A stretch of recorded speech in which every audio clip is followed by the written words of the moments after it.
Ini pula berkenaan dengan bulan dakwah tahun 2020 dan apakah perancangan mereka untuk tahun 2021. Kita perkenalkan tetamunya di studio untuk bercakap berkenaan bulan dakwah ini iaitu Kapten Syamsuddin Monar selaku pengarah kanan sektor latihan dan pekaderan yatim. Terima kasih kerana bersama kami, Kapten. Ya, terima kasih. Sama-sama. Kita mula dengan mengimbas semula bulan-bulan dakwah sebelum ini yang dianjurkan pada tahun 2020. Silakan. Alhamdulillah, terima kasih kepada SPM kerana sudi mengundang kami Yayasan Dakwah Islam Malaysia Yatim pada pagi ini. Untuk makluman, bulan dakwah yang dianjurkan oleh Yatim sebenarnya telah masuk kali yang musim yang keempat kali ini. Yang pertama ialah pada tahun 1978, yang keduanya tahun 2009, yang ketiganya tahun 2014, yang ketiga, dan yang keempat di bawah kepimpinan Ustaz Nasruddin Hassan Tantawi, YDP yang baru. Kita laksanakan program bulan dakwah ini yang mana kita nak menyemarakkan semula semangat dakwah dalam kalangan masyarakat, tidak kira di bandar, di desa, kawasan pedalaman, semua peringkat golongan lah. Tapi momen kali ini kita nak fokuskan bulan dakwah tu bukan sebulan je. Sebab orang salah faham sebab bulan dakwah ni program sebulan saja ke? Tidak bermaksud begitu. Sebenarnya macam kita buatlah contohnya kempen tahun buat Malaysia. Contoh tahun 2022 ke contoh sebagainya. Bukan pada tahun itu saja. Ataupun kita buat sambut Hari Ibu, bukan Hari Ibu sehari itu saja. Ataupun hari taklah hari bapa ke sebagainya. Tidak bermakna kita menyambut itu untuk hari berkenaan. Samalah dengan program bulan dakwah yatim yang kita anjurkan ni bukan bermakna bulan dakwah terhad sebulan. Cuma kali ini kita laksanakan, kita isytiharkan pada 3 Oktober yang lepas sehingga 31 Disember yang ni. Hampir 2 bulan lah. Sebenarnya kita terpaksa lanjutkan sehingga sampai hampir 2 bulan setengah. Bukan sebab kerana kita tak boleh fokus sebulan tu. Masalah COVID baru ni. Sebelum tu belum lagi isu PKPB belum lagi diisytiharkan. Selepas kita dah PKPB dulu, bila kita isytiharkan bulan dakwah bermula 3 Oktober, ingat kita turun ke lapangan, tetapi ada sekatan PKPB ini, kita pun rombak program kita. Banyak program berbentuk online, program berbentuk kita berjumpa face to face menghantar bantuan kepada mangsa-mangsa COVID ni sebagainya, keluarga yang terlibat dan sebagainya. Maka jadi panjanglah program tu. Matlamat sebenarnya ialah bulan dakwah kali ini fokusnya ialah dianjurkan sempena dengan bulan sambutan Maulid Rasul sepanjang bulan Rabiul Awal. Tapi kita lanjutkan sehingga sampai 31 Disember. Dan hari ini sebenarnya ada program lagi. Jadi malam ni yang program terakhir ialah ada program talk show Yatim Negeri Johor. Diadakan talk show berkenaan dengan isu belia menolak rasuah, belia anti dadah sebagainya. Ini adalah panel dia adalah Ketua Polis Johor, Datuk Ayub Khan. Malam ni pukul 8.45 malam live di FB Yatim sampai terakhir. Jadi daripada topik talk show tadi pun kita dah ada lihat ada cabaran-cabaran baru dalam era baru mendakwah ni. Jadi apakah antara cabaran besar yang dihadapi oleh para pendakwah dan juga yatim sendiri yang dapat Tuan simpulkan yang dihadapi pada tahun 2020? 2020 ni cabaran utama ni kita dah merancang program tu dah cantik lah ya. Kita melibatkan banyak NGO, badan-badan berkanun, agensi kerajaan, semua golongan. Tetapi bila timbulnya isu COVID ni, pandemik COVID-19, kita agak terbatas sebab semua masjid pun ketika COVID ni, sembahyang solat Jumaat pun terhad jumlah dia. Aktiviti kuliah pun tak boleh dilaksanakan di Masjid Surau. Nak semayang pun dah kena jarak 1 meter, 1,5 meter. Jadi banyak program tak boleh dilaksanakan. Itu cabaran utama dia. Para pendakwah kita pun terhad. Rentas negeri pun kita tidak digalakkan kecuali yang perlu saja. Maka yatim dalam menghadapi cabaran ini kita fleksibel. Itu yang kata kita punya tema tu ialah melestari gerakan dakwah. Dakwah ni perlu dilestarikan, perlu kekal, perlu konsisten, tak perlu bercuti lah. Walaupun COVID ke sebagainya, tetap dakwah diteruskan. Maka kita ubah trend kita, cara kita, pendekatan kita ialah kita gunakan talk show online ni.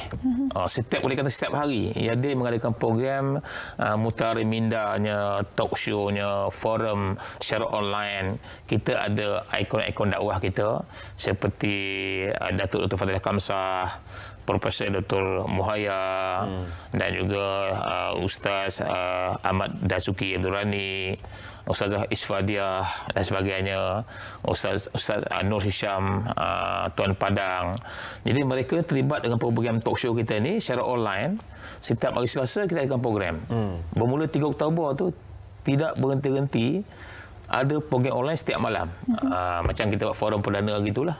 Bagaimana sebenarnya perincian program yang akan disusun setiap hari itu, pemilihannya, kepentingannya, adakah ini sesuai dengan kehendak masyarakat, topik-topiknya juga, jadi bagaimana pemilihan topik tersebut diberikan keutamaan dan dilaksanakan programnya? Ya, kita punya program kita ialah dia merentasi dari segi kelompok sasaran. Kita banyak kelompok sasarannya, di antaranya golongan mahasiswa. Mereka baru ni pun tidak duduk di kampus, semua duduk di kampung. Golongan remaja pelajar, jadi golongan belia, golongan masyarakat, pemimpin masyarakat.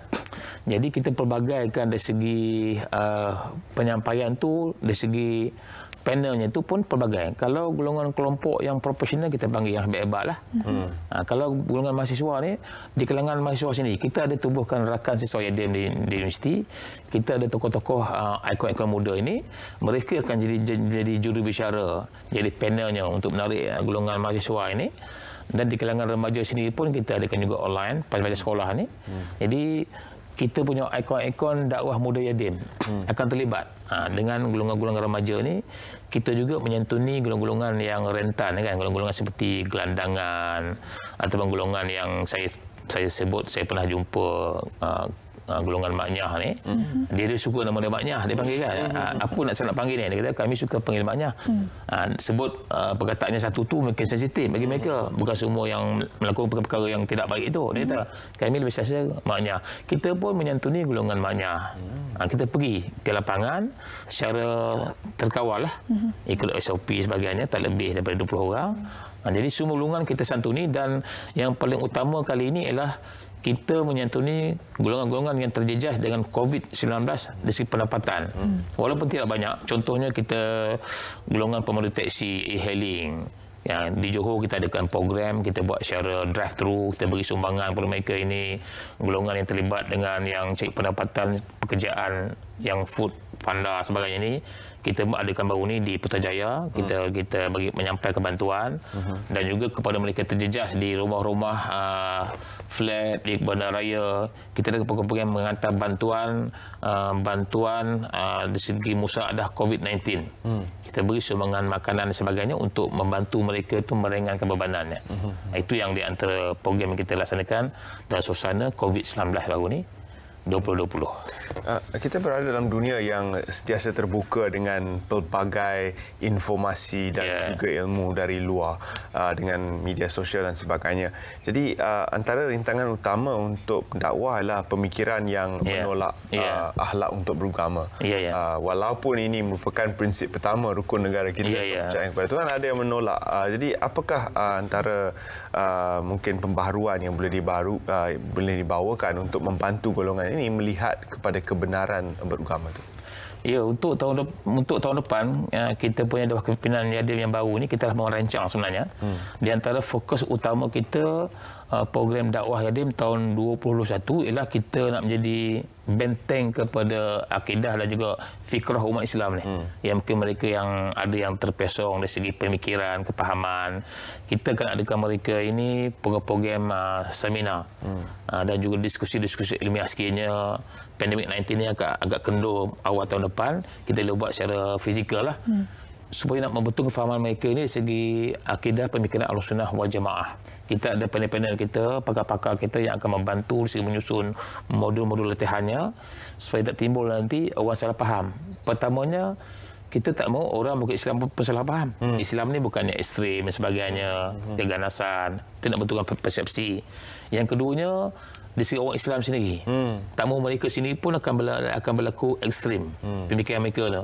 Kita tak bekerjasama dengan sesama Islam, kelompok mereka dengan non-Muslim.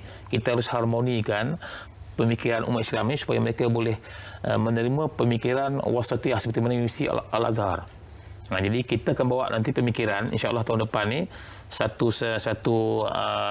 seminar yang kita libatkan Universiti Al-Azhar untuk memberikan penerangan dan juga mentarbiah para profesional, tokoh-tokoh di negara kita ini bagaimana Universiti Al-Azhar, universiti yang tertua di dunia di Mesir, mampu mereka untuk nak membawa pendekatan yang wasatiyah, yang sederhana. Mereka boleh menerima segala pemikiran dengan cara mereka tak lari daripada asas Ahlussunnah wal Jamaah. Bagaimana setakat ini sambutan dan juga respon orang ramai terhadap program-program yang dijayakan di bawah program Bulan Dakwah ini? Okey, alhamdulillah di bawah kepimpinan Ustaz Nasruddin Hassan oleh PDN yang baru ni, beliau melihat Yadim sebenarnya kalau kita selaku tonggak staf pengurusan Yadim tak mampu nak lebarkan dakwah di segenap lapisan. Kita terhad dalam 200 orang staf kaki tangan. Maka beliau telah mengambil inisiatif selaku wali PDN yang baru, kita telah melancarkan menubuhkan di setiap kawasan parlimen sekurang-kurangnya ada penubuhan sukarelawan Yadim yang bergerak aktif untuk membantu kita kerja dakwah kebajikan di lapangan. Sekarang kita dah ada lebih kurang hampir 6,000 orang sukarelawan yang berdaftar dengan Yadim. Dengan ada 6,000 orang ni, mereka akan membantu kita untuk menyampaikan mesej dakwah ke lapangan. Jadi sambutan sekarang ni alhamdulillah, dan kita pula mengulat langkah satu lingkar hadapan dari segi minat masyarakat tersebut. Kita punya Facebook Yadim ni, dia punya rating dia pun, like pun dah banyak. Dulu tu orang kata macam hidup segan mati tak mau. Dengan program online baru ni, dengan COVID ni ada rahmat dia, kita punya program online saja setiap hari kita buat, kita kira-kira jumlah yang menonton ya. Dulu kita program dakwah secara fizikal ni, kita pergi jumpa face to face. Tak lebih 60,000 orang kita berjumpa dengan masyarakat setahun.